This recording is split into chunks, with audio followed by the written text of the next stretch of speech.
So it's interesting. We have a whole episode about weddings. Why might weddings and marriages be really interesting to this group just now, hey? Well, who's to say? Who could know? Who could possibly know? Yeah.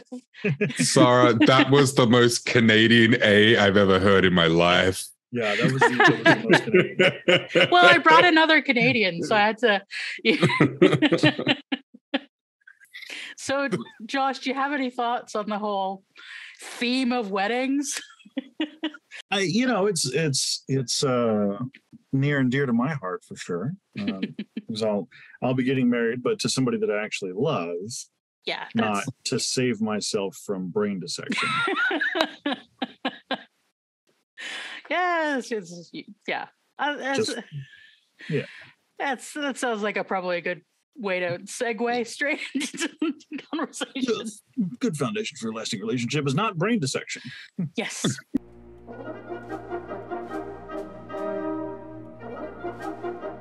Hi, friends. Hello, puppets. Howdy, y'all. And welcome to Muppets, Sex, and Trauma. I'm Sara Ezzat. I make the Fat Culture Critic videos on YouTube. I'm Jack Kramme, editor / right-hand man for Passion of the Nerd and editor for Chipperish Media. And I'm Josh Gosdin, and I'm getting hitched soon. And that's more than enough. That's definitely worth celebrating. And we have a guest today. Do you want to go ahead and introduce yourself? Yes, I'm Finn. I'm Finntastic Mr Fox on YouTube, and I talk about all kinds of things, mostly masculinity and queer stuff. The occasional nerdy thing. I like my occasional nerdy thing. You're in good company tonight, Finn. Yes, we have another Absolutely. Trekkie. Oh, Star Trek. Though we've only ever had one guest that out Trekkies Josh's Trekkiness. Was that? Do I guess who that was? Yeah, that's who you think. It's Jesse. Yeah. Jesse's got a franchise. We're still trying to convince Jack to watch more episodes. Let's not. I'm here to add pressure. We will be here all day if we get into that conversation. Okay. Okay. No, I've seen a lot of Next Gen. My friend was like, "I'm just gonna make you watch a shitload of Next Gen." I'm like, "All right, cool." And I enjoy it. It's just Star Trek is very dry, and I struggle with that. It's very like hard sci-fi, I guess. So yeah, but it's good. It's some really cool ideas and themes, and I feel so don't look at me. But speaking of dry, that's something this episode isn't. Oh no, Yeah, it's the complete opposite. Holy shit. Moist, So, Stephen. Let's get the summary going. Moist. Sorry. No, you're not. No, I'm not. Not even remotely. Yeah, that'll make a good outtake. A lot of our Jack being a weirdo again. Of course. I gotta say though, like it's an appropriate description. I'm very new to this show. As of today, had never seen it, and yeah, if I had to pick a single word, probably that one. That's a good word. It's commonly sometimes referred to by the fans as one American's journey through Australia's BDSM scene. Yeah. You actually, you told me that. You described it to me that way. You're like, but with Muppets. And I was like, sold. But with Muppets. I'm in. Like, you did not need to say any more than that. That is exactly what I needed to hear to watch that show. And that's where we come in, that this is Finn's first interaction with Farscape. And you've watched, I suggested you watch Nerve and Hidden Memory to prepare, and then this episode. Yes. So, yeah. You've had... I'm sure there was a lot of moisture throughout this whole episode. There's lots of fluids and tongues and sex and sweat. Although, like, this isn't the most sex-obsessed episode we've discussed yet. Really? Because, my God, there is a lot of fucking... There's a lot of fucking going on. Yeah, but remember the episode where Dargo gets lucky with the old lady who turns into a young lady? Oh, yeah, I do remember that. And they straight up, she licks his nipple on screen. Mhm. I think. Yeah. Oh my God. Yeah, I forgot about that. Yep. And then there was, I love that. Then there was the time where Dargo was trapped in the Lotus Planet. Yes. And like blew a wall out in his room. That was a good time. I'm not good. Nope. No. Jack. Look at the Princess Part 1, A Kiss is But a Kiss, was written by David Kemper, who wrote 4 episodes in the first season, including Family Ties. And it was directed by regular Farscape directors Andrew Prouse and Tony Tilsey. Aeryn and John are doing some flight flirting. All close together, Aeryn teaching John some flight tips. John notices that Aeryn has perfumed her hair. And the hair perfume and the clothes together, and in no time they're kissing. It looks all mutual and consenting, but suddenly Aeryn pulls away and storms off. John demands an explanation, but he is not gonna get one. At least not from Aeryn. John is full of advice, though, whether he wants it or not. Aeryn is scared, she says. Go slow, she says. Well, actually, she says, go fast with the body, slow with the soul. John makes another attempt at conversation with Aeryn, but she blows him off and tells him to go try Chiana. John goes in search of Chi and finds her. In bed with Dargo. Bad time. Good time. Sorry, wrong time. So at least one of our couples is getting it on. This episode of Moonlighting in Space is interrupted by the discovery of a colony of Sebaceans, a group who once belonged to the Peacekeepers but broke away long ago and have remained independent. And Moya has unknowingly entered their space, and the planet is on high alert as they are nearing coronation time for their new monarch. Coronation, you say? Coronation time. I am Dominar Rigel the 16th of the Hynerian Empire. Rigel talks the crew into an invitation to the festivities. Everyone goes but Zahn, who wants some quiet time to meditate. At first, this seems like a good time. It's a party with everyone kissing random strangers. Well, a good time for everyone but Aeryn, who is too in her feelings to be anything but grumpy. John's having a great time, and then he kisses one particular girl, and a whole Shakespearian drama lands on his head. And so let's do the dramatis personae. Princess Catralla, beautiful heir to the throne, who was poisoned at birth by her brother to make her incompatible to produce children with Sebacean males. She must be married to inherit the throne. Clavor, brother of Catralla and heir if she does not marry, one of the villains of the piece. Empress Novia, ruler of the colony and mother of Catralla and Clavor. Genovia Charto, Clavor's fiancée, who will not marry him if he does not inherit. Counselor Tyno, courtier and diplomat, also love interest of Catralla, but who is incompatible to produce children due to the poisoning. Kargan, a representative of the Scaran race, scheming with Clavor to make Clavor king to serve Scaran interests. And Rona, the long-time, long-suffering family servant. Crichton enters the drama as the unsuspecting suitor. By kissing Catralla, he unexpectedly reveals that he is the only man in the entire nearby parts of the universe with whom she can have children.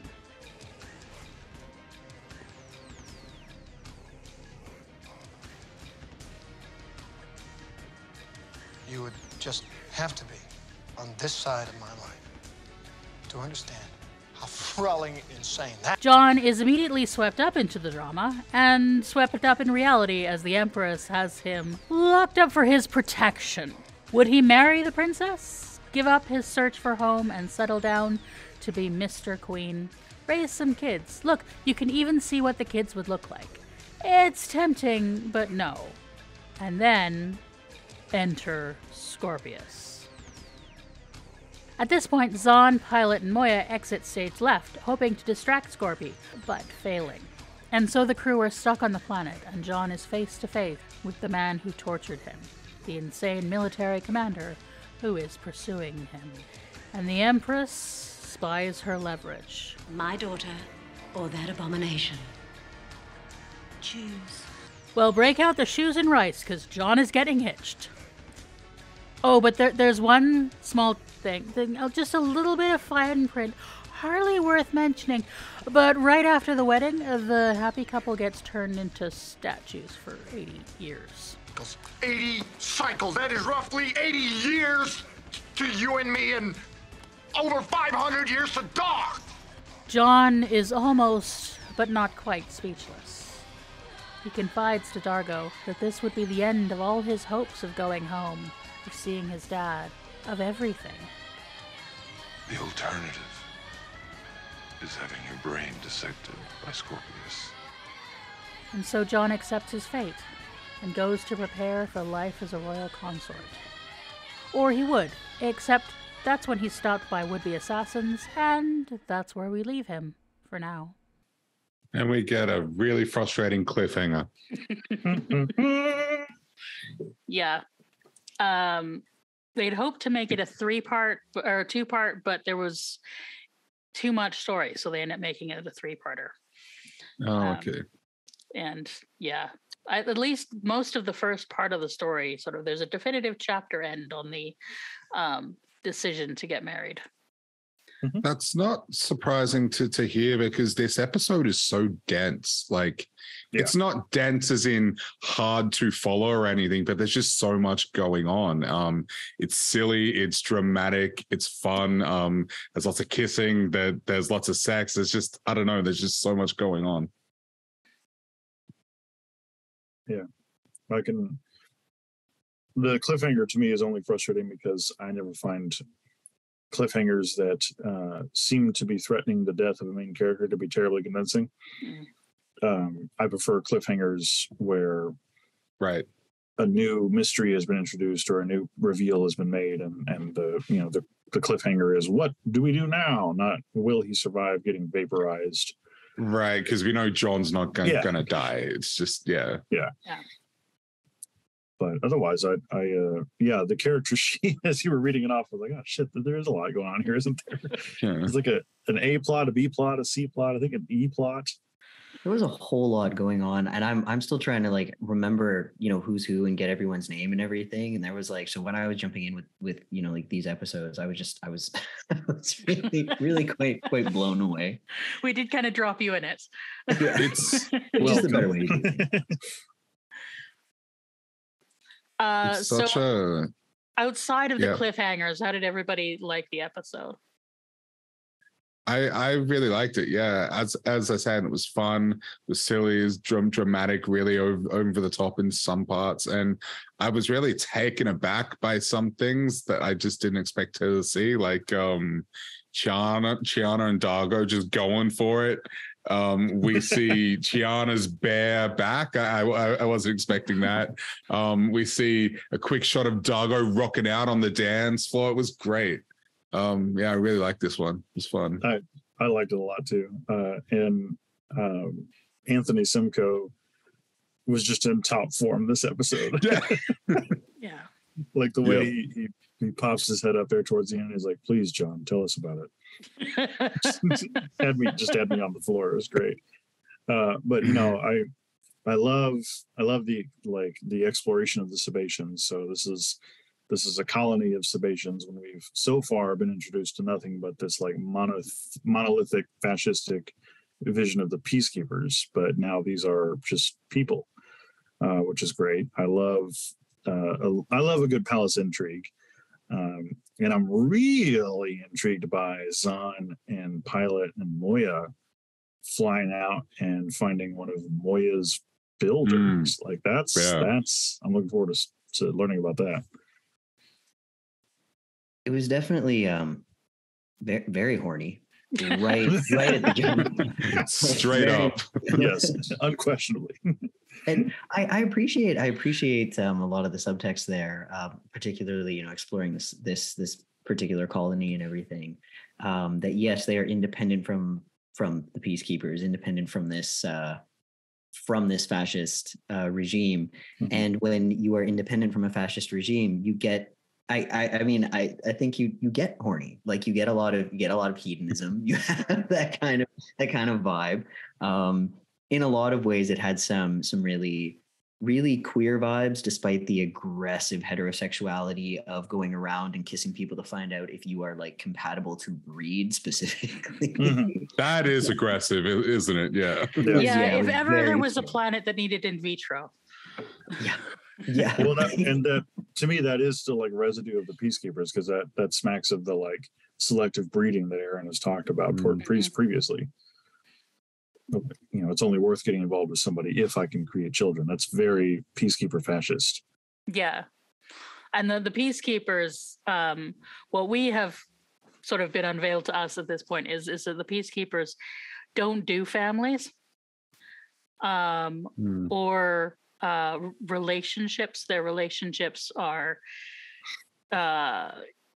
sex to like burn off the excess energy, but they're essentially the culture is like it's like pure toxic masculinity across all genders, because everybody is just cannon fodder. Right. Yeah. And then we have these folks who are there's a lot of feminine energy, like feminine, you know, what we construct as feminine going on with this with a matriarchal culture, and you know that they're trying to maintain, and and it's all about the kissing and the sex. I actually yelled, "We love a matriarchy" at the screen. So she's definitely girl bossing as Novia. Yeah. There was also something very like Shakespearian about the drama, but there was also something very sort of like classic Roman about the overall aesthetic and even the like the traditions and stuff like that. Yeah, that's the vibe that I was getting as well. And the betrayal and the plotting and yeah.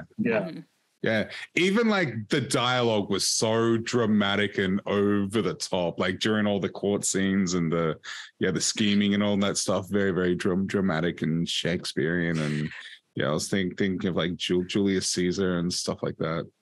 Clavor sure had an appetite for the scenery. He did. I liked the naming trends again. Once we don't have time for subtle. We need to understand these characters. So Clavor for Cleaver, and you had Karasova for Casanova, the guy who keeps hitting on I think Aeryn. It is just Casanova. Do you know what? My subtitles put an R in it somewhere. Oh. I'm not clear on a lot of the names, because I got lost very quickly. I'm like, wait, there's so many long names and who is who and what. Yeah. Same. Right there with you. That's why I did the Dramatis Personae, because I thought we need to like stop and go, who's who here? Yeah. I'm going to be using the words dude and chick a lot during this recording, because I haven't got a clue. The one dude. Yeah, the one dude. Yeah. That dude. Well, let's start on the character stuff, and maybe because they're kind of separate, let's get Pilot and Zahn's bit out of the way first. Well, I loved the intrigue, and it looks like we're going to see some like Moya origins. That's cool, but I'm getting worried about Zahn, particularly what they're doing with her, because like early on they seemed to be setting up some really cool stuff that they just pretty much abandoned. And this is the second time in quite a short amount of time that she's been insulated from the main plot, and I'm just like, what are they doing? And I'm just getting nervous for our girl, really. Like I don't want the writers to do it dirty, and I'm worried that they're going to. I think this is the moment I have to break our no spoiler rule a little. Oh, okay. So because this is outside world interjecting into the thing. the actress Virginia Hay was getting very ill. Oh, it was partly okay. because of the makeup, and also like not being able to have is the time that it took in the makeup chair. So the reason that she's that's why we see her a lot in like the flowing gowns and all that. Yeah, and why she's separated is because they're trying to adjust for her illness and give her as little filming time as possible. Okay, that makes sense. Okay. Yeah, her character arc isn't able to evolve organically at this point, so we don't know what they would have done. But that at this point in the thing, they are trying to accommodate for her health problems, and that's why we get Zahn on her own a lot. Right. Because like early on, I was so into it and curious to see where it was gonna go, and it's just fallen off a freaking cliff. Like, I don't know. Yeah. So it has fallen off a cliff, and it is for outside reasons. Right. Sometimes this happens, sense. And yeah, of course. Yeah. That makes my reaction. Oh, sorry. Go on.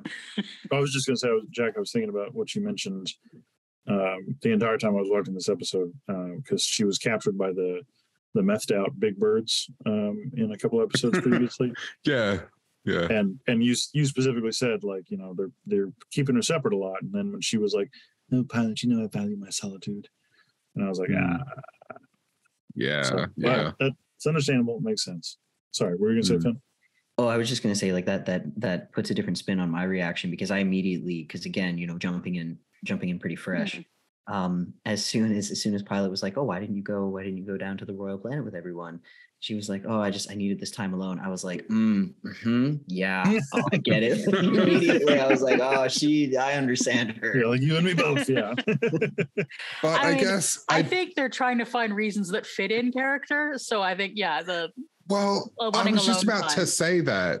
I do appreciate that it was done in a way that made sense for the character, I guess. Yeah, it didn't feel out of character, which I appreciate. And they made it into a really sweet moment between her and Pilot. Yeah.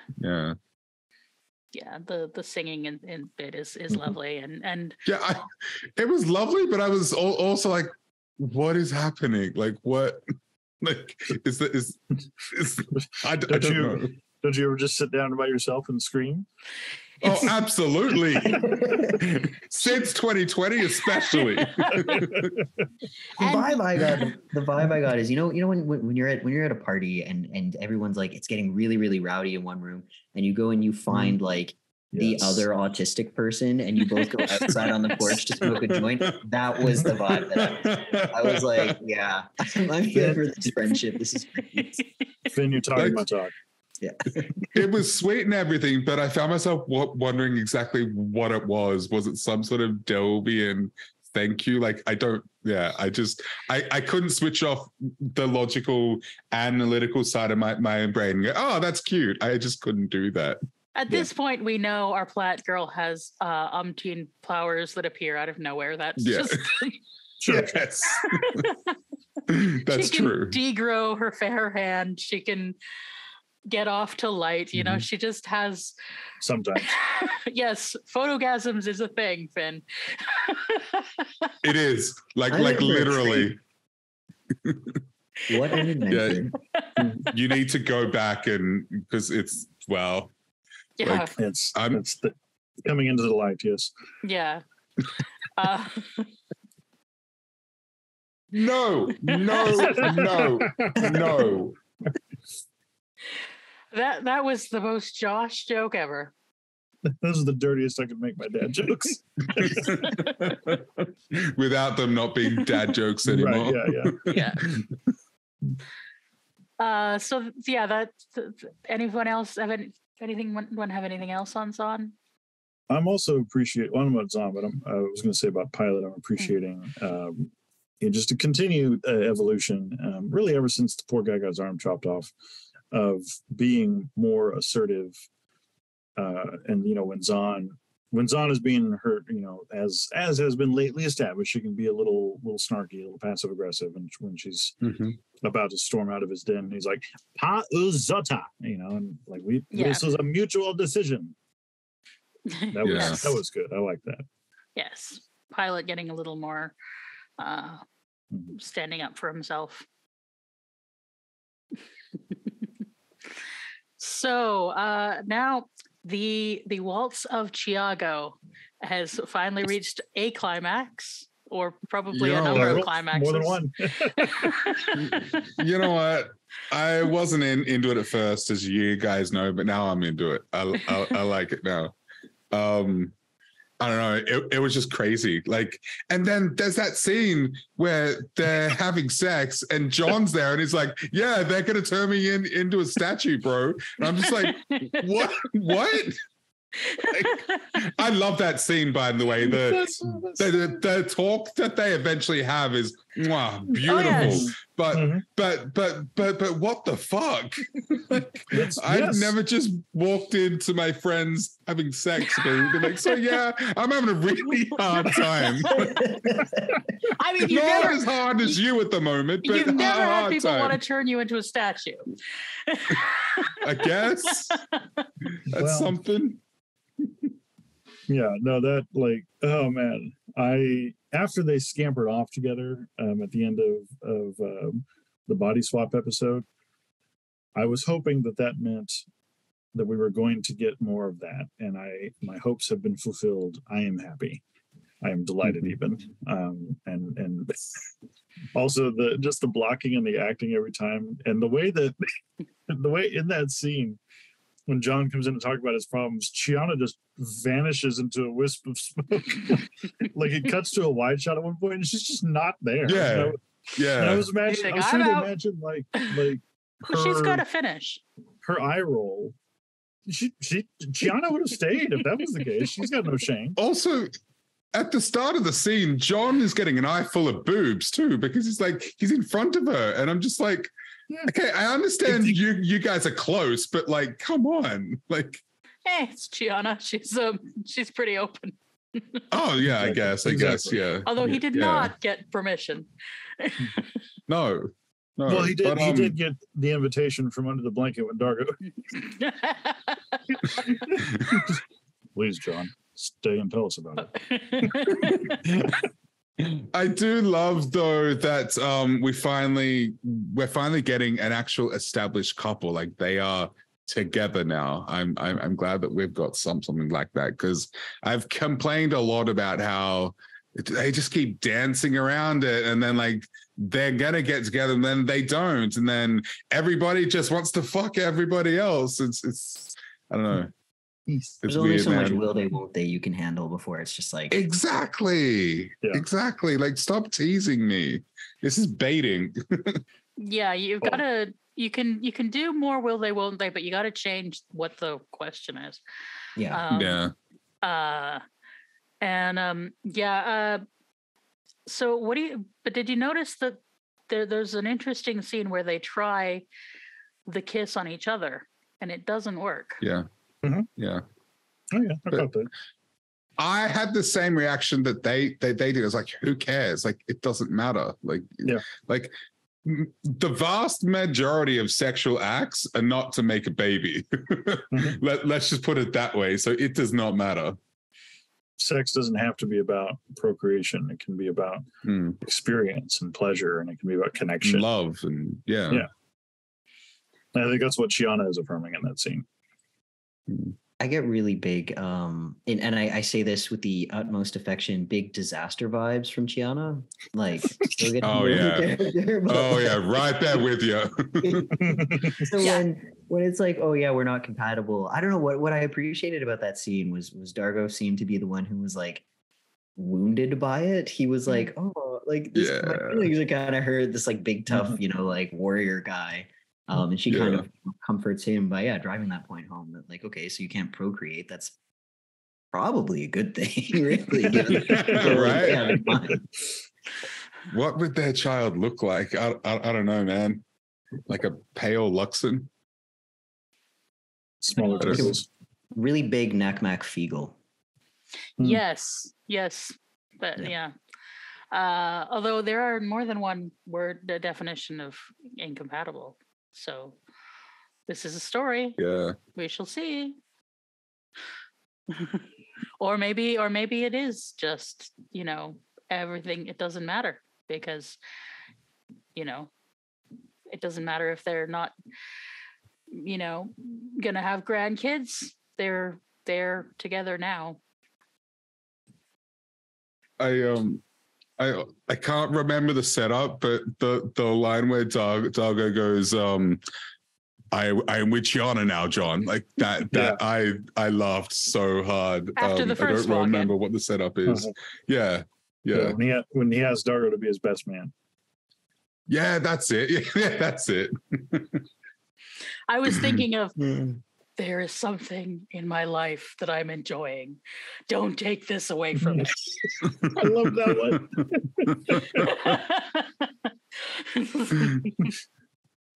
Yeah. Yes. It's fun to see Thiago getting somewhere. Mm-hmm. And then we have Aeryn and John getting nowhere. And thoughts on Aeryn in this episode? The whole that opening scene was weird. Like it was cute, and then it just goes to shit. And I get it. Like Aeryn is scared, but I don't because later on in the episode she basically tries to make out that John's just a fuckboy. But I don't believe that, and I don't believe that she believes that. I believe it's all the deflection. It's all the defense mechanism. Projecting like crazy. Absolutely. She is just terrified. Wasn't there a moment too where when the peanut gallery's watching John and they're saying the freaky looking dude is like someone's asking a question about him and he's like, is he intelligent? And someone replies with, yes, despite his appearance, as we're kind of getting Aeryn in that space where she's like, oh yeah, such a horny fuckboy who doesn't there's just no depth to that guy whatsoever. And I appreciated that during, if I'm remembering the episode correctly, during that scene, there was literally someone who said what she is trying to project on him, put it into words like that. You mean the horse face freak or the leather daddy freak? I can't remember which of the freaks it was. I think you're referring to the Scaran. Yes, yeah, I think so. The guy with the breath, the guy with the really rancid breath. Apparently. Yeah, that. Which is a new species. Yes. Yeah. Any Josh? Well, it's easy for me to put myself into Aeryn's shoes and think about not even having been hurt before, because now, thanks to the flashback episode earlier this season, we know that she's been hurt before, in that she allowed herself to have an attachment to somebody and then ultimately chose duty over that attachment in a way that she regrets deeply. Mm-hmm. But also over and over, so far this season, it's been her walking right up to the edge and peeking over of emotional vulnerability, and I'm like, nope, and then scampering backwards because it's just so new to her. It's just such a new damn skill for her to exercise any kind of emotional vulnerability.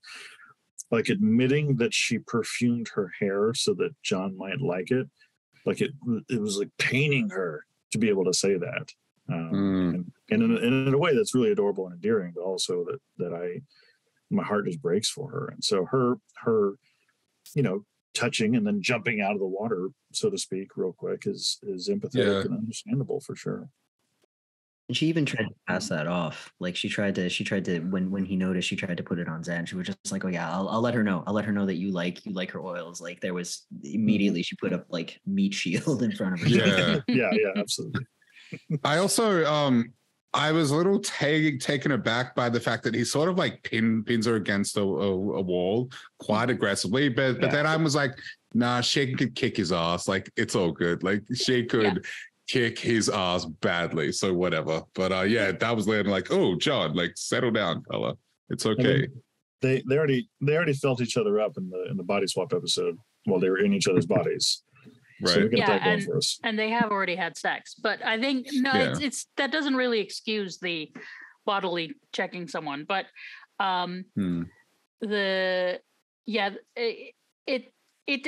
does, you know, we have to remind ourselves that she's like way stronger than him, but also like the fact that we have to stop and remind ourselves the context that she's way stronger than him. So it's a bit, but also like, I like that John isn't like Mr. Perfect ideal hero guy. Yeah, of course. And at least he holds her once and then he lets her go. Like he's just, it's not. Well, and to break down the order of operations and consent, like he was putting her on the wall to try to have an emotional conversation with her, not to re-engage sexually. No. And then because she'd already revoked consent on that, and then when she was like, "Nope, I don't want to talk about it," then that's when he was like, "All right." Yeah. Yeah. Now, is putting somebody on the wall a good way of starting an emotional conversation? No. Acknowledge my theory. No kink shaming here, but consent is key. Yes. Yeah. Kind of gave that vibe of, not to get like too artsy fartsy with it, but a visual representation of the tension between the characters thing, where like one is trying to engage intimately, the other one starts stonewalling. Well, what better than to pin them to a wall, kind of thing. Never apologize for artsy fartsy, because I love that shit. Bring it on. We can see it in fiction, but we notice that it would not be okay in real life. Yes, exactly. That's why I was taken aback by it. But I did love that when Aeryn asked John to give her space, he actually does it. That was nice. I like that. He is snarky about it, but he's not happy. But like he's allowed to have his feelings too. But at the end of the day, he's like, all right, I don't want to, fuck you, but I'll go. I like that. It's real.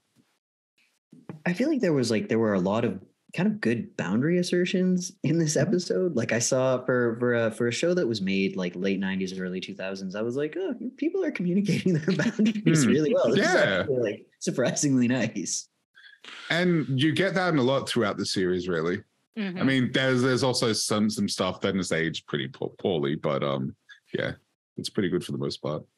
Yeah. I kind of love all this stuff with Aeryn, because I feel like if you're going to continue a will they, won't they, and not have it just be moonlighting in space, it's got to be more than just like circumstances that keeps them apart. It's got to be something like she is not emotionally ready. And I really, really love the gender subversion that in this story, it is the woman who is not ready for the emotional relationship. And the guy who's like, I'm here, I'm all open, I'm nothing but open. the whole gender flip of Crichton being the one who gets snared. The damseling. Well, he gets snared by the arranged marriage plot. Like, to me, that felt like a really excellent gender flip as well. And Aeryn out there trying to be the tough one to rescue her beloved, and also trying to communicate feelings, but not trying to communicate feelings. And the whole thing is just, it was musical. It was lovely. It was beautiful. Right. She gets some quality blowing guys off. Just in the go away kind of sense of the, that was a confusing wording. I went there because I'm still 16 up here sometimes. I'm sorry. I realized what I said as I said it. No. As it came, yeah, absolutely. But her telling guys to fuck off is thoroughly entertaining, especially her kissing Raj. She didn't just kiss him, she full on snogged him. Like, holy crap. She went right in. That was amazing. He was a good friend in that moment. He was a very good friend in that moment. Yeah, he really stepped up. He doesn't usually, but this time he did. Yeah. Absolutely. We're so happy. Yes, we're so happy. Things you can do with a puppet that you can't do with CGI. Yeah. Tongue it? Yes. Which is really all the argument I need for puppets over CGI. It all comes down to this. I also thought the fight scene between Aeryn and the Scarab was really cool. Like, I just thought it was well choreographed, and it was shocking to see Aeryn get her ass kicked so badly. We haven't really seen that before. It's a good way to set the stakes. Yeah, absolutely. as a big as a martial arts nerd and fight choreography nerd specifically, when they started fighting, I was like, how are they going to do this with that bulky costume? How are they going to make this work? And they didn't, because usually they just do shaky cam, and they didn't do shaky cam. It was like kind of jumping back and forth and really focus on the strikes. And I was like, that's a really clever way to do that. That was a really, there was a lot of finesse to it, I thought. Yeah. It helps to have your stunt coordinator inside the costume. Okay, yeah. That explains that. Yep. That makes a lot of sense, because it was really just well done and it was exciting, and it also helps to have the Scarin engage in what I think is still labeled on TV tropes as the protagonist throw, where if you have a super strong antagonist or super strong villain, you want to show that they're super strong.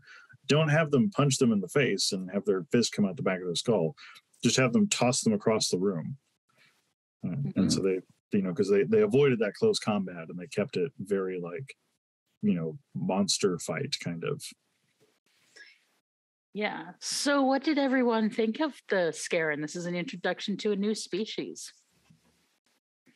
I'm intrigued about what the wavy, breathy thingy is. Like, where does that come from? What is it doing exactly? But yeah, again, the Jim Henson company bringing the A game, looked amazing. Even Scorpius looked better this episode. Like the production value, skyrocketing now, I reckon. You see where we got a bunch of bottled episodes. Yeah. they were saving up. They were also saving up for that damn CG shot of the city, but it was fantastic. Yeah. No, the Scarin was beautiful. I loved the costume, and I loved the puppetry work with what I'm assuming was puppetry work within the mask that was letting the mouth move, or so it wasn't just a mask, but it actually looked mobile and creature-rific. Yeah, so I love the creature design, but also love that when I see creature design like that, I think big dumb brute as like a villain trope, I guess. But this guy's conniving and he's scheming and he's funny as hell, and is he's intelligent even though he's a big monster. And so I'm really excited to see more of him and of them specifically. Yeah. That was exactly my feelings. As soon as I saw this character, I was like, which way is this going to go? But when he turned out to be one of the plotters and kind of he's got his fingers and all the pies and everything, I was like, oh, interesting. But he also has that brutish strength.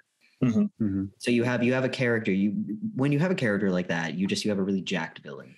You have a really good villain. Yeah, one who is intelligent and could just crush you in their fists. That's a good villain.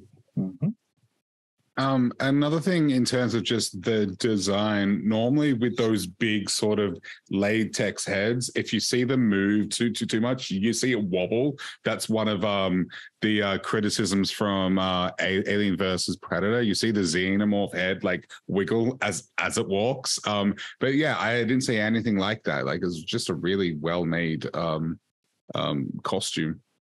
Yeah. And I couldn't quite figure out what the wavy whatever was until the very end. Heat. It's heat? Okay. There's also a psychic component apparently, but that's what I thought. I thought it was like magical compulsion breath. I thought it was going to be like a mind control sort of thing. I think it's a bit of a multi thing, but it's also supposed to be partly heat, which we know that exhibitions can't stand. When he blasts, when he belches, I guess, over the entire crowd towards the beginning of the episode, I was like, oh, did he just turn the whole crowd on Crichton? No, nothing happened. Okay. But then later when he was like, I guess I'll have to probe your mind, when he was fighting with Aeryn. And then he on the other two out at the pond, it seemed to just compel the truth from them. It wasn't mind reading so much as it was mind opening. But it was heat. Yeah. I guess it makes sense because the effect is kind of heat mirage-y kind of. Sure. Yeah, it makes sense. There's more to it than heat, but because after all, we know that Scorpius has some mind reading powers, and we have Right. now understand this is Scorpius's other half. Talking of great villains, Right. Yeah. Scorpius is half Scarran, half Peacekeeper. I also like. My mind went to a Sebation and a Scarran. I 100%. was like, what? I Yeah, don't know. I'm not here to judge. I'm just here to accept. Yeah, fair enough. I don't know. I was just like, how did that work? No. The kiss alone. Yeah. Yeah. There will be more information. Okay. I mean, given everything that this show has showed me so far, I would imagine so. Yeah. I got so giddy and happy to see him back. I'm so glad he is back, and I love and how the patrons can see how giddy you were at that and other moments in this episode. If they subscribe to Patreon, you get to see the reaction to this video. Yes, a live reaction over on patreon.com. Yeah. But I also love how he greets John with a hug. It was so like villainous, but like, oh yeah, I loved it so much. I appreciated his initial I wonder if it was like a deleted scene or something. I kind of wish we'd gotten to see his conversation with Dargo. But his initial encounter with Dargo, where he just like sits down and is like, "Waiter, I'm going to threaten these people. Can I get some appetizers?" Like that was glorious and it was delicious, and just the fear factor when he swaggers in and confronts John. And speaking of girl boss, like the Empress wielding Scorpius, yeah, top notch. Yeah. My daughter or this abomination. The way they had John experience PTSD in that moment as well. Yeah. I really appreciate, because I've seen a lot of, especially like shows that came out in this time frame and movies that came out in that time frame. It tends to be, you did a bad thing to me, and then it's just rage. Especially when you have a male protagonist, it's just like anger. But the way he's just kind of taken aback, and you see that flashback to the chair, and he revisits that moment. I thought that was atypical of that time period, and I really appreciated the way that they did that. Yeah, to have him go freeze instead of fight or flight. Yeah, exactly. Yeah. So let's talk about John. He has quite a ride. So, no, take it, man. Well, what do you think of our boy now that you've met him? What you were saying earlier, Sara, about like the gender swap has been really interesting, because admittedly, when I first jumped in, I saw this character, I saw this incredibly horny show, I saw these female characters who get like right up in his face to speak, and I went, oh, okay, so this is one of those. This is what we're here for. He's playing her. If I were a 16-year-old boy watching this, I would continue to watch this. Absolutely. Yeah, for sure. But it subverted my expectations, because even within that episode, yes, we had, the tormented male protagonist and all this stuff. He was also a damsel in distress. He got rescued. There's so many, and him being on the hook in this marriage, and there wasn't a single point where, kind of go back to the boundary assertion thing, he went, oh, I could live a life of luxury as kind of a kept man in this palace with this beautiful woman getting worshipped by all these people. That sounds great. It never crossed his mind. He really kind of stood by his convictions in those moments, and it is to not fall back too much on masculine versus feminine necessarily, but that is generally a structure that you would see in a female character in that position. And I love the way they did that, especially after kind of reeling me in with all of this male energy horny, which, to be fair, I was like, okay, all right, that's fair. I'm a bisexual disaster too. I get it. But then they just totally flipped it. And now it got me. I will be watching. I was also getting sort of Return of the Jedi vibes from this. Crichton is Leia in Jabba's palace, and he's even being threatened to be turned into a statue, like Han Solo was. Yeah. But I loved the scene between him and Dargo, where Dargo's like, you know, it might not be so bad. Maybe you should do it. And he's just like, no, like it's not even a choice for him. He's just like, no, like there's hope. What does he say? Did I put it in my notes? Oh yeah, hope, Dargo. It's what keeps you going. You're gonna see your son. I'm gonna get home. Hope. I have hope, or I have nothing. My freaking heart, man. My heart. Too. Yeah, that scene is everything. Yeah, but I also understand Dargo's stance. I disagree with it, but I understand where he is coming from, you know, and that made that scene so much more like palatable and digestible. Like it just, oh God, what a scene, man! Like my God. Yeah, I love the male bonding between those two, that they can be in that the Dargo can hold space for him, and doesn't go, "What are you talking about? What's a bill? What's Buffy the Vampire Slayer?" Like he just lets him go, and then he's like, "But you never see those people again." It's like hope. Yeah, and I love that, and the emoting that Ben Browder does as you see hope break. Oh, I'm getting goosebumps now. It's just such amazing acting. It really, the directing, the acting, the writing, just it's all comes together, and it is that this is one of my, you know, we always talk about like the lack of male vulnerability in stories. Like so rarely are men allowed to be vulnerable, except around daddy issues for some reason. It's the only passport. I've never thought about that, but you are absolutely right. Holy shit! It's something Lonnie talked about with the MCU stuff and everything. Is like the only passport to male vulnerability in films seems to be daddy issues, either being and one like Finn said, it's always issues. Angry too, like yeah, that's the only emotion. It's anger or it's daddy issues, and we don't get the like intense vulnerability that we get from Crichton, and yet there's a piece of daddy issues in there of never seeing his father again, but that's only one. That's not what it's about. It's like it's about everything that he is missing, and to give up on never finding it again. Those are arguably like healthy daddy issues. Yes. I would like to see this person that I love. I would like to reconnect with my father. You know, I need to get back and prove myself to him. It's like, no, I miss him. I love him. I would like to get home based on what I know. Absolutely. No, John, this whole episode, very like, just very, very, you know, sure and steadfast for himself, and put into a very impossible situation.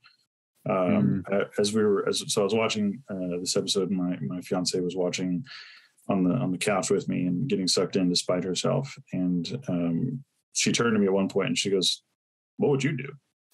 And I was like, well, if it's between a loveless arranged marriage or like live brain dissection, I'd probably choose the former over the latter. But I would do it as like a delaying tactic, as like y'all figure out how to get me out of this. And that is the one nit I'm going to pick with this episode, is that as a solution wasn't really considered. And when Aeryn briefly brushes up against it, it's dismissed. Where she's like, they're walking through the hallway, and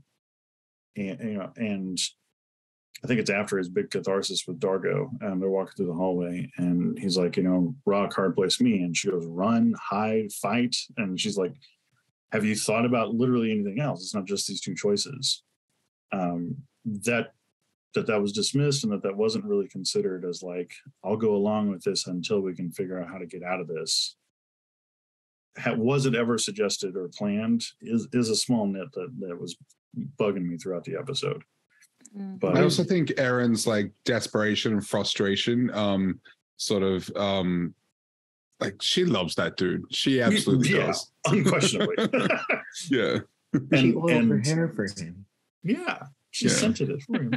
And that is, I think, the character mechanism that allows that plan to be dismissed as like, oh, Aeryn is just, and Chiana calls her on this. Aeryn, you're just doing this because you're pissed at yourself for holding back with John. But it's a delaying tactic. It's a viable strategy. But anyways, that aside, John throughout the episode is his usual fun self when he's like, let's all just kind of hang out at this bar and party, and I don't drop X anymore, but sure, I'll make out with all these chicks and that'll be great.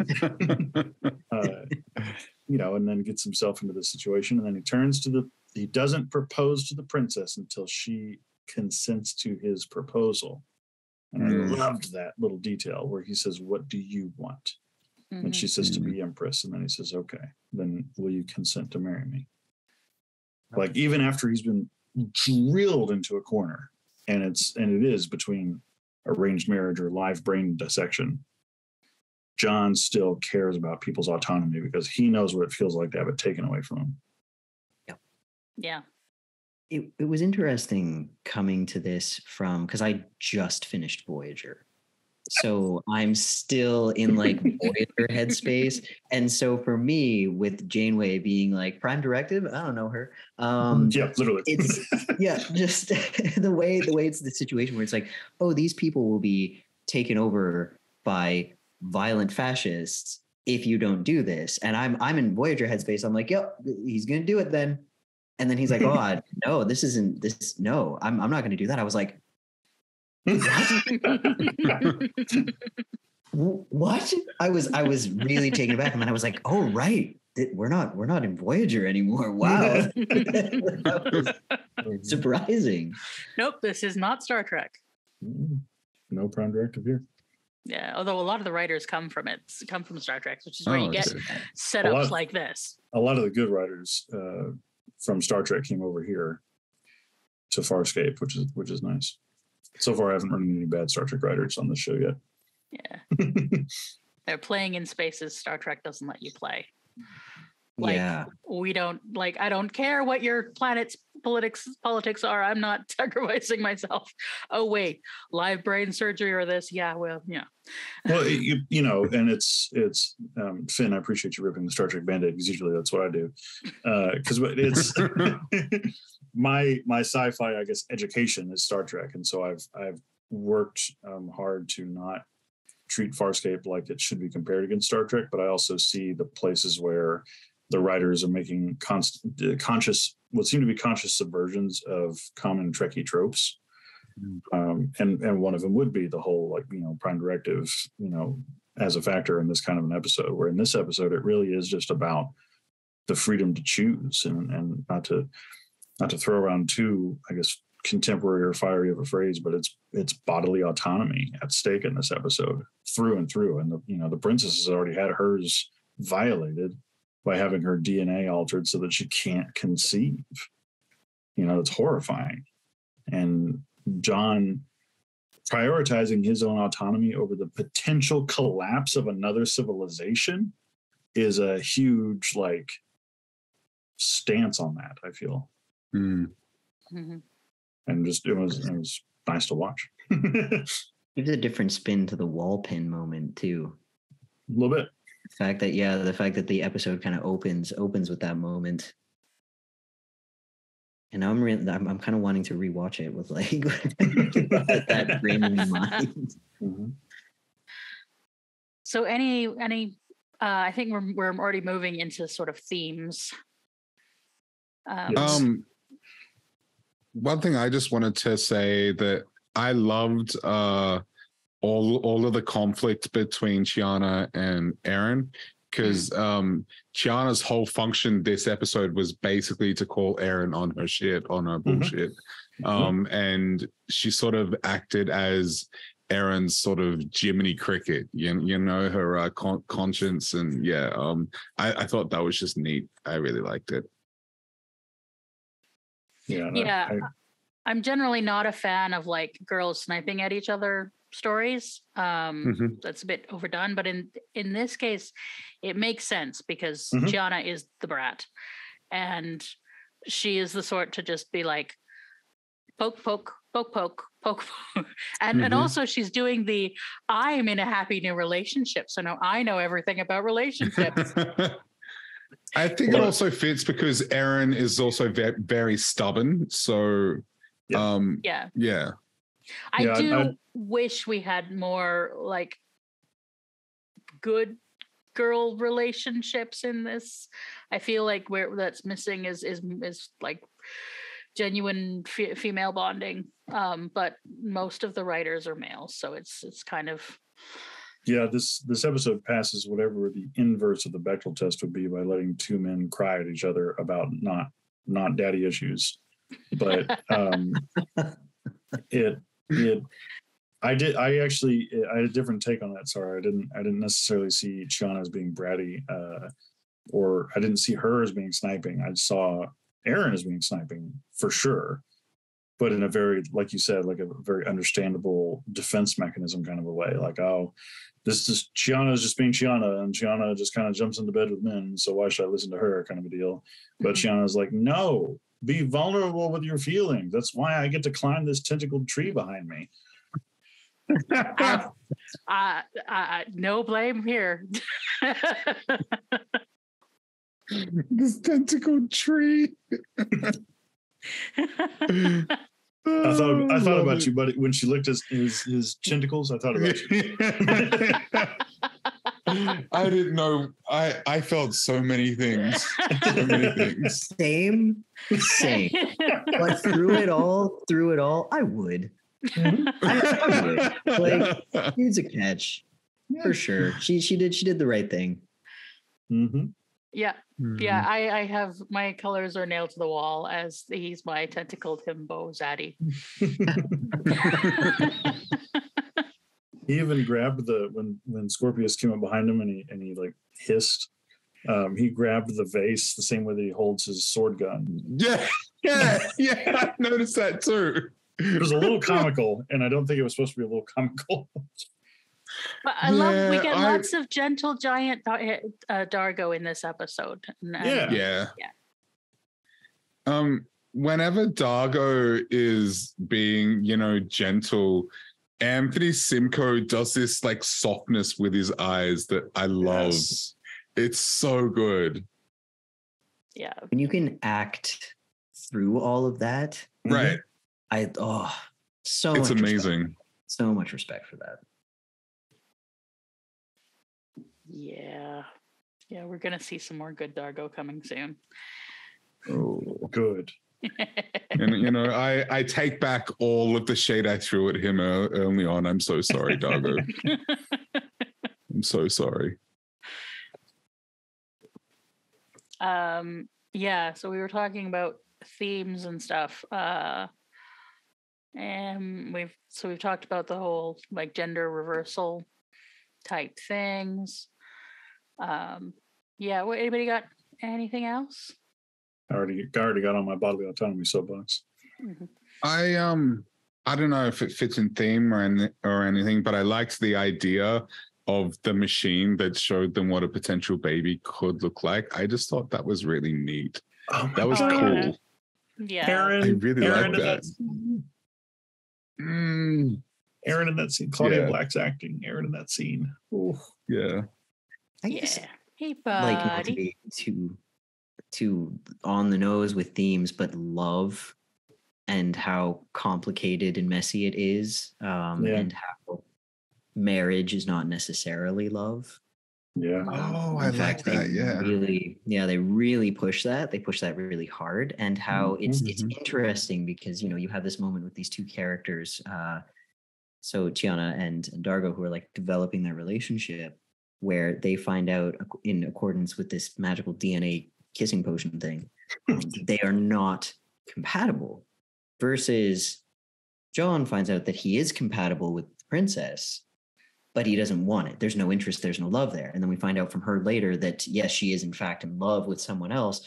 So it really, you have this moment where you kind of feel Dargo's distress, like, oh, we're not compatible. But then you see, well, no, this just says this is really just a DNA thing. What is compatibility? What does that actually look like? Because these two people, this woman who's not compatible physiologically with literally anyone, finally finds one person who she is. Neither of them have any interest in each other beyond that, though. Mm-hmm. And I appreciated that a lot, contrasted with the relationship that we see. That's beautiful. I appreciate you pointing that out, because that's great. Absolutely. Yeah, love that. And then the other relationship we have also is Clavor and Javo, his fiance. Ophelia. the two who clearly do not like each other. I'm lost. She's I don't know who the hell you're talking about. The brother and his fiance. Oh, okay. Yep. So when he says, if you're not king, I'm not marrying you. Yeah. Like she's got absolute contempt for him, but they're compatible and they're making a relationship work. If he gets the throne, but I mean, it could. It really is Shakespeare in space. Shakespeare in space. Absolutely. Yeah. I'm interested also though of like it's saying some things about fear too in this episode. When at the Finn, I'll join you out on the maybe it's on the nose limb. It's saying some things about fear. John's fear of Scorpius, Aaron's fear of a relationship, Zahn's fear of having abandoned her friends and just generally not being good enough and all that kind of good stuff. And the things that fear can push us towards, and what does it mean to feel that fear? Because John is making a decision that is largely based on fear. He doesn't want to have his brain cut open by Scorpius. Again, not an unreasonable thing, but his decision is based on that fear, and it's what's driving him. It's what's driving the plot. Is just kind of the intermingle there. And I'm curious to see the next couple of episodes, because I'm curious to see what kind of the episode is saying about fear. And I think some of what it's saying is that it's okay to be afraid. Yeah, and sort of the idea of having hope through all of it. Yeah, hope through the fear. Yeah, and he's sort of surrendering his hope, which is what is so heartbreaking. Yeah. That scene. God, it's so dense. There's just so much going on. And this is good Farscape. I did tell you guys that there would be a couple of name drops of our other favorite show, Buffy the Vampire Slayer. Yes. Yeah, we always get giddy with the Buffy reference. So there it is. Anyway, yeah. But it's interesting having that be the moment that Buffy is referenced in this like discussion of hope. Like maybe I'm reading too much into sense. Yeah, I mean, but we're in the reading into a squad. Like, go for it. This was in the year 2000, so this was like in season 5 Buffy era. Oh yeah. No, that's got to be it's yeah. No, and John would have left about John would have left about the sort of time of surprise and innocence kind of thing. So.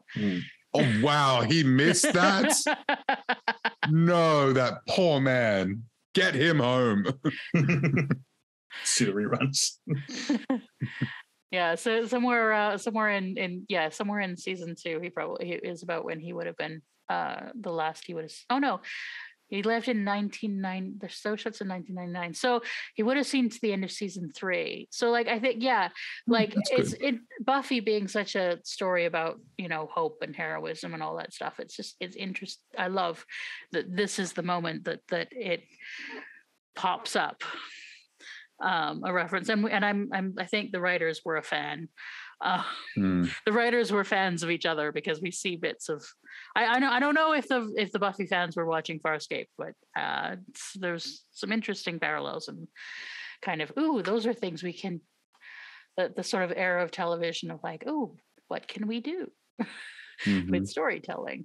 Because these are two shows that really experiment with what you can do with storytelling. So yeah. Maybe I'm making something out of nothing, but I got a theory. I see what you did there. I see what you did there. I appreciate it too. Yeah. So the next section of Look at the Princess is called I Do, Don't I? Oh. Or no, I do. Okay. I do. I think that's what it is. I do. I think. Okay. So, any thoughts on what might be happening in the next? I have no idea. This show is subversive as fuck, so I don't know. The next episode is clearly going to deal with the death of John Crichton because that was the cliffhanger we left on. Yeah, right. Exactly. Yeah. Yes. How is he going to get out of the face melty? Yeah. I don't know if I'm so inexperienced with the show that I feel like my guesses would all just be things that it's like, here's what I would do. Hey, that's good though. That's still good stuff. Well, what would you do in the situation, eh? Yeah. I mean, would it be with full consent? Obviously. Would it be wrong to conceive a child and then be like, peace, marry the guy you love? Like just be co-parents together. Why do you need to be the biological parent of this child? Like, cool, she has an heir, done, no problem. I'm going back to space. Goodbye. I like it. But that's also not very, that's not very intriguing. I feel like that. I feel like your viewers would be like, okay, you sure did solve that problem efficiently with communication, and now this show is boring. Considering we have 2 episodes to go to finish this. Yeah. Yeah, so that's a little too wham, bam, thank you, ma'am, but to be solved in those. But it's also a good idea. I like that. I think actually, I don't have a fucking clue what's going to happen next. Yeah, I'm pretty excited about that, honestly. Honestly, I'm pretty excited about that. They did a good job. Yeah, that was really though. I like it when the show keeps me guessing. Farscape is at its best when I don't know what's going on. Okay. Well, yeah, we will, and I'll let you know the title of the 3rd episode is The Maltese Crichton, which gives you no ideas, I'm sure, whatsoever. The what? The Maltese Crichton. It's the stuff dreams are made of. He is going to action hero the shit out of something, isn't he? I don't know.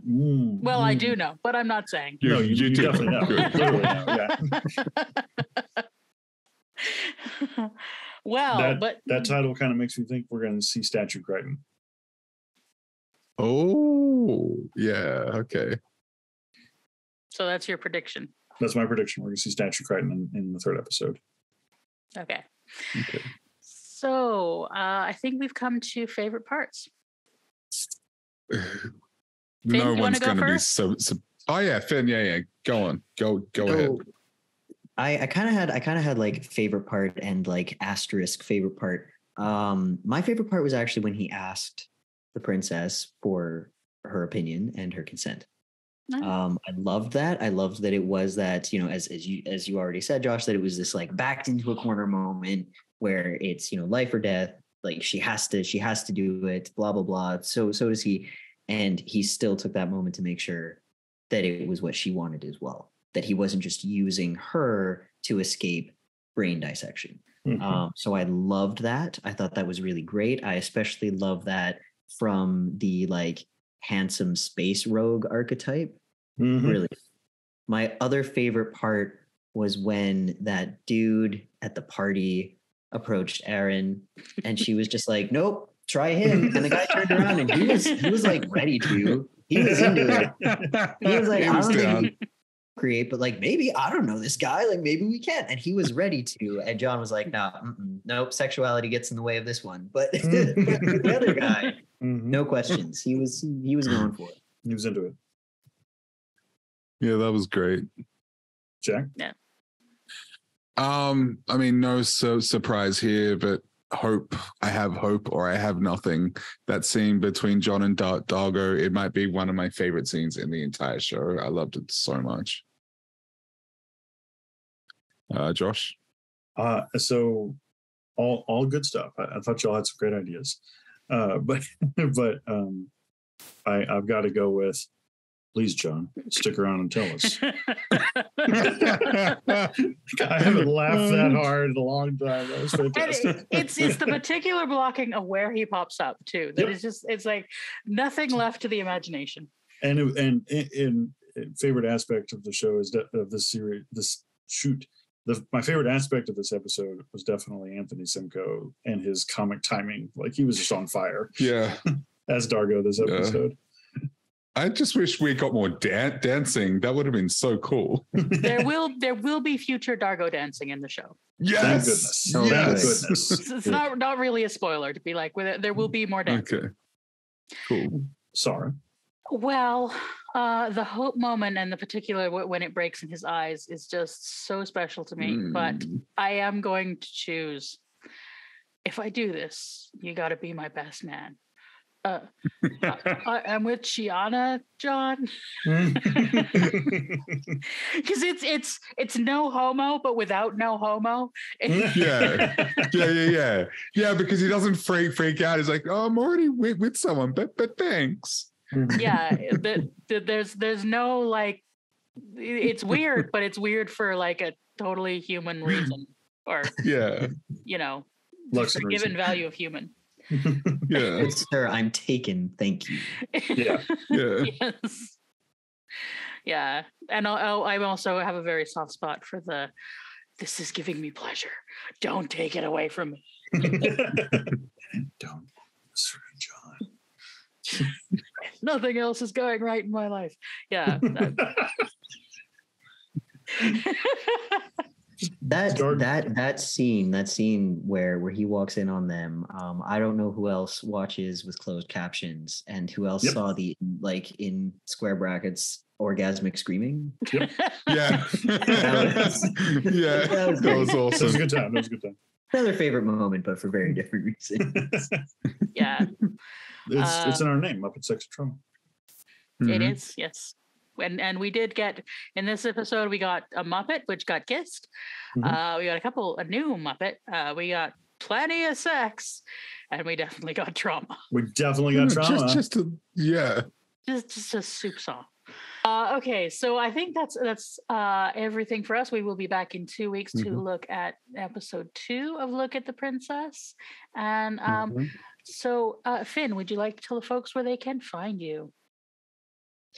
Yes. So you can find me over on YouTube, Finntastic Mr Fox, if you want to hear more from me about various things. Maybe Farscape. It's got me now. I'm in it. Yes. I am here to stay. Got another one. And you talk a lot about masculinity and stuff. I think and you have a great perspective. I love and you're doing shorts now to just little, like, remind people. Yeah, it's great. Thank you. Yeah, just little ones, mostly because I've work, and so I can get my thoughts out there in a minute or less. I'm not good at being that I'm a wordy guy. But yeah, everyone should check out your video on healthy masculinity. Will do. Yeah. Jack? Where you can find me over on Twitter at Lack of Surprise 1. That's all one word with a number 1 at the end. You can find me on Instagram at Jack Kramme, lowercase, one word. That's me. I'm on Discord too, over in our server. You can come and talk to us. You can send me messages. We can chat, whatever you want to do. I do lots of different things with lots of different people. I'm on the internet. You'll find me. Josh, what about you, sir? Well, I'm on the internet too, actually. And you can actually find me over on Instagram at Josh Gosdin, all lowercase, all one word. My account is filled with food and self-care, because those are two things that are important to me. Yes, those are important things. Sara? You can find me on YouTube at The Fat Culture Critic. I'm working on some videos at the moment. The one that's going to be a while in the making, which Finn has assisted me with, among other people, looking at healthism. And also I'm hoping to have a short one out about why My Fair Lady is ever so gay. So ready for that one. Yeah, I'm so excited. I just need some fun. So yeah, it's so gay. Poor Professor Higgins. So surprising in a musical. But yeah, so you can find me there. You can find me on Twitter at BluestockInSara, where I often share the fun things people say to me on my channel. Yes, trolling the health trolls a little. So yeah, that's where you find me. And yes, also in our Discord, and you can always join our Patreon as well. And yeah, that is where we are. So Finn, thank you so much for joining us. Yes, thank you. It's been a great time. Thank you so much for having me. It has been a blast. And we have convinced anytime. You to watch You're always Farscape. welcome. Yeah, open invitation. I will probably be back, and I will probably be back with thoughts because I will be watching the show. Voyager left a hole in my heart that I need to fill with more space. So it is a very different kind of space. So with that, yeah, we will see you again, folks, in 2 weeks for the next section of Look at the Princess. Bye, Thanks, y'all. friends. Bye.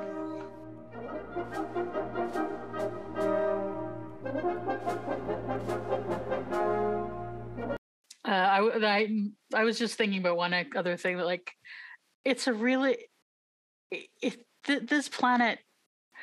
You really hope they don't have a mono epidemic or something. Oh God!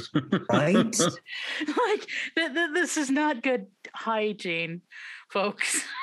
Kissing everybody. I am very, very selective and weird about kissing, and I gotta say, as much as I loved, like the party scene and all of that potion thing that they were using, I loved a lot of things about it. I was like, ew. I don't want to go to a party where I have to put my tongue against other people's tongues. That freaks me out. No, you want to pick the people you want to put your tongues against. Because it wasn't just kissing; it was those little tongues. Yeah, and then a little. I don't know if y'all have had that moment post COVID where you're watching a show and two people just walk up and shake hands. And you're like, wow, don't do that. Don't do that. Yes. All the time. This scene post COVID, I was just in the back of my mind, I'm like, whoa, like alarms just going off. That is not hygienic, sir. Fun times. Where are your masks?